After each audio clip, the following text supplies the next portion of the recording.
করবো তাজ, গড়বো দেশ।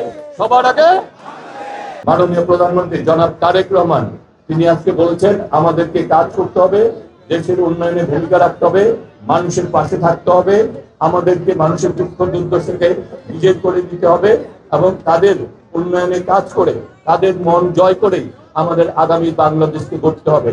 এবং সেই কারণেই আমাদের মাননীয় প্রধান জনাব তারেক রহমান 31 দফার ভিত্তিতে নির্দিষ্ট পরিকল্পনা নিয়ে তিনি এগিয়ে চলেছেন।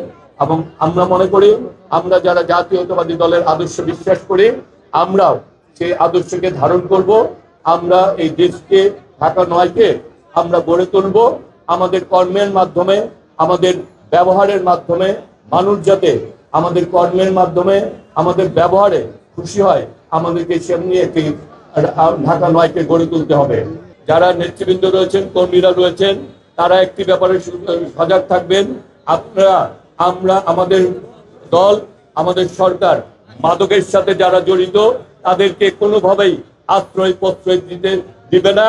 যারা মাদকের সাথে জড়িত থাকবে তাদেরকে সেই যেই হোক তাদেরকে দুদিন আগে আর পরে মাদকের সাথে যারা জড়িত থাকবে তাদেরকে আমরা আইনের আওতায় আনবো এবং দল থেকে আমরা তাদেরকে শাস্তিমূলক ব্যবস্থা করব। আমরা চাঁদাবাজিকে পছন্দ করি না, আমরা কোনো সন্ত্রাসী কর্মকাণ্ডকে পছন্দ করি না। সুতরাং আমরা বারবার বলছি আমাদের সরকার এই ব্যাপারে প্রতিটি এলাকায় বিভিন্নভাবে টিম নেমেছে, তারা তদন্ত করছে, তারা প্রত্যক্ষ পরোক্ষভাবে এসবের সাথে জড়িত। সুতরাং কেউ যদি জড়িত থাকেন তারা রাজনৈতিকভাবে ক্ষতিগ্রস্ত হবেন, তখন আমাদের আরো কিছু করার থাকবে না এবং থাকলেও আমরা করব না।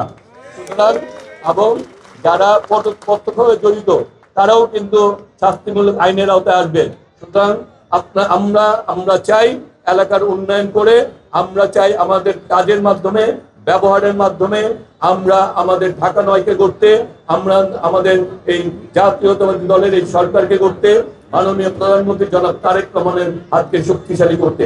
সুতরাং আজকের এই যে কর্মসূচি, এই কর্মসূচি বেগবান থাকবে। আর আপনাদেরকে ইতিমধ্যে বলা হয়েছে এসএসসি পরীক্ষা শুরু হয়েছে, সেখানে প্রতিটা ওয়ার্ড বিএনপি যাতে অভিভাবকরা বাইরে বিশ্রাম করতে পারেন তাদের জন্য ব্যবস্থা করা।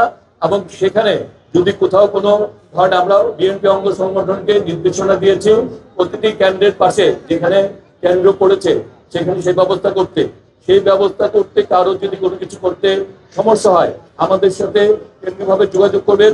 আমরা আপনাদের ভালো কাজের পাশে আপনাদের সবসময় ছিলাম, আমরা থাকবো। কিন্তু আমাদের যারা অভিভাবক রয়েছেন, ছাত্রছাত্রী, তাদের ওই জায়গায় বসতে যাতে কোনো সমস্যা না হয়। আরেকটি নির্দেশনা প্রশাসনকে দেওয়া হয়েছে, পরীক্ষা চলাকালীন সময়ে কোনো প্রতিষ্ঠানের আশেপাশে কেউ যাতে কোনো রকম হকার বসিয়ে এদের চলাচলে কোনো বিঘ্ন সৃষ্টি করতে না পারে, সেই ব্যাপারেও কিন্তু আমরা নির্দেশনা দিয়েছি। সুতরাং আমরা ইনশাল্লাহ আমরা যদি ভালো কাজ করে দেশকে এগিয়ে নিয়ে যাই তারেক রহমানের নেতৃত্বে, ইনশাল্লাহ জনগণ আমাদের পাশে, ভোটে বিপুল ভোটে আমাদেরকে নির্বাচিত করেছে, জনগণ আমাদের পাশে থাকবে।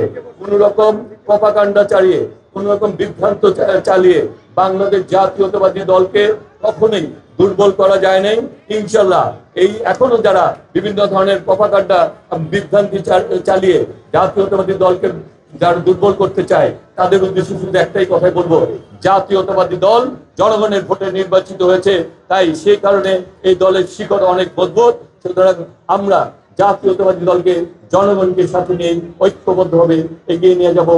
আমরা মানুষের পাশে ছিলাম, আছি, থাকবো তারেক রহমানের নেতৃত্বে মাননীয় প্রধানমন্ত্রী। সেই কারণে সবার শেষে যে কথাটি বলতে চাই, করবো তাজ, গড়বো দেশ। সবার আগে করবো তাজ, গড়বো দেশ। সবার আগে